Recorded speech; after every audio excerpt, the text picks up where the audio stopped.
Hi guys, I'm Shmi and we're at the DTM weekend at Hockenheim, where I'm able to take a look for the first time at Mercedes' new AMG GT C Roadster. So this car is the convertible version of the AMG GT. Officially, it was unveiled at a private media evening at the Paris Motorshow. It's going to be going on show for the first time in LA next month at the LA Motorshow, but it's here at the DTM weekend, so we can take a little bit of a look around it, and I can show you the details and spec of the Roadster topless convertible version of the Mercedes-AMG GT. So we had the AMG GT and the GTS. Now we have the GT and the GTC. And in the background, we have the noise of the DTM cars blasting around, which is kind of cool as well. So the GTC, 557 horsepower from the 4-litre twin turbocharged V8. The GTR, which we can take a look at behind, has 585, 28 horsepower more, but that's coupe form only. There's also the GT version, which is down on power too. The GTS, the previous model, is 45 horsepower less. So we've got 557 in here. Let's have a little look at some of the sort of design touches. Obviously you have the folding soft top roof. It goes up in 11 seconds. And I'll show you around the canopy in a moment. In 11 seconds while you're driving up to 50 kilometers an hour. Around the rear, you've got the sort of distinct shape that you'll know from the GT and GTS Coupe, of course, but the bottom is rather different to the AMG GTR. On the GTR, you have a central exhaust as well as the side exit exhaust, and slightly more flared out too versus this car. I'll come back round to the front just to show you. We've got ceramic brakes there as well while we come round around here, because it's got the Panamericana style grille, reminiscent of the old Mercedes racing cars, and of course on the AMG GT3 car, as well as the AMG GTR, which has a number of different bits of active aero going on. You can see it's slightly more flared out. In fact, it's more flared out even on the grille, because the GTS, the grille line went sort of like that, so there's more sort of aggression to that wider stance. I'll just be a little bit quieter while the cars blast around. Down here, it's flared out significantly more than the GTS, but less than the GTR. The GTR has a slight sort of extra part to it, to that intake there, but you can see the massive radiators. It's all about the cooling, and it has such an aggressive stance with the wide headlights around the sides at the front too, and the very large Mercedes logo sitting proud in the center. What else can I tell you? Top speed 318 kilometers an hour. 0 to 62, 3.6, down from 3.7 in the GTS. Just sort of having a look, take a look at the GTC badge designation on the rear, underneath the deployable spoiler there. And I also notice there's an extraction vent or so there too, which must be to do with the downforce at the rear, of course, when you take the top off, working in harmony with those vents around the side. Around. You've got lots of aggression that comes from the silver, say, strakes there on the side vents. Again, different from the GTR, which has one larger piece because of the slightly sort of extra aggression angle to it. So walking around, it's a fairly cool car. Deliveries are going to start in April 2017, so around a month after the GTR does. And I probably need to stop trying to talk. Let me come show you the interior quickly. I think it's open. Let's have a quick look here. So it's looking very beautiful and elegant in this finish. This car, Alcantara steering wheel, the silver trim through the centre, that AMG Affolterback embossed emblem there on the central console. But obviously you can see into the whole inside with the roof down, and it's very elegant and very, very beautiful too. The Burmester sound system, no doubt, sounds absolutely amazing. So, let me wander over to the AMG GTR in a second, and talk you a little bit more through some of the comparisons.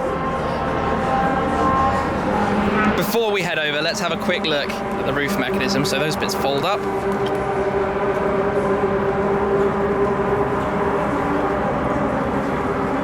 Up it goes. windows, nice and flush.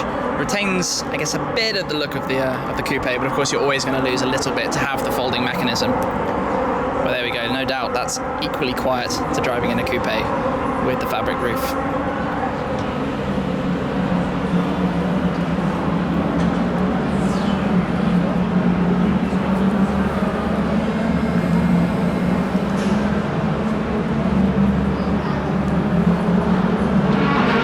Have a look at the boot space in here. Not bad at all for the convertible. You can fit a number of pieces of luggage back there as well. AMG GT R then, for comparison, and of course those of you who regularly follow will know that I have ordered one of these, which will be due sometime early 2017. So let me just show you the bits that differ between the GTR and the GTC. First thing, this is more aggressive here. You've got the double layer to the intake vents and a sort of double strake through here, whereas on the GTC you've just got the one through the centre. Similar setup with the active aero going on through here with flaps that open in about a second to let additional air in to cool what is basically just radiators behind there. I don't know if you can see, but it's one massive area of radiators and intakes. This area is slightly different. The GTC had those double silver strakes back. Bonnet vents the same, different type of wheels on the GTR. GTC has those slightly more comfort, I suppose, orientated wheels. Down here though, all different. GTR has this much more aggressive diffuser with, like I mentioned, the cool exhaust tips here in the centre, obviously on the other side too, and then the carbon fibre right above to stop them getting too hot. And again, a different badge designation with the yellow badge and the wing right above.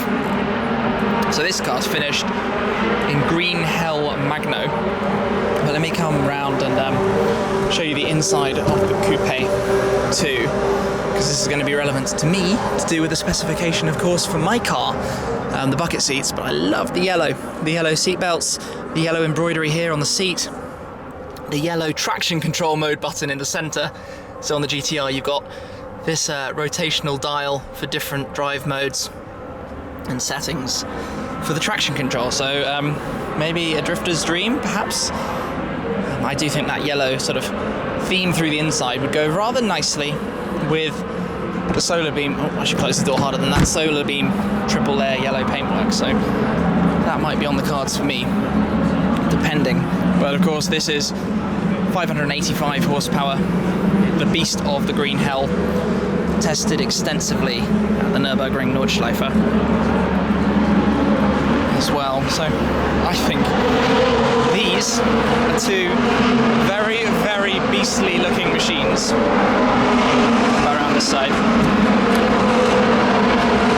peeking at the driver's cockpit, you can see much of this is carried over from the GTR into the newer GTC.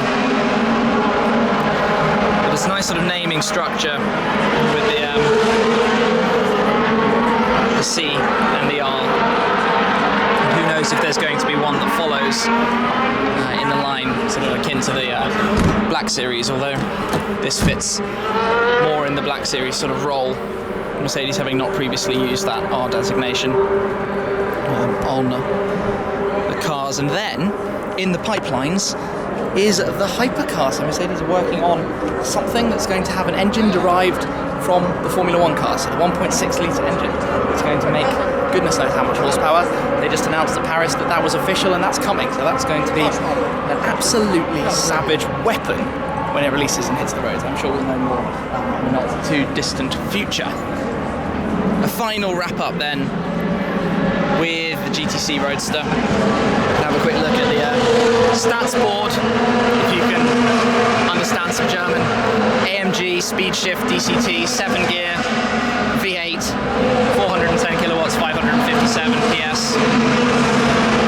Maybe just talk about the noticeable difference in the wheel design with the ceramic brakes. A reminder of the sort of different looks. So the GTR had that single strake back to here with the V8 logo on top.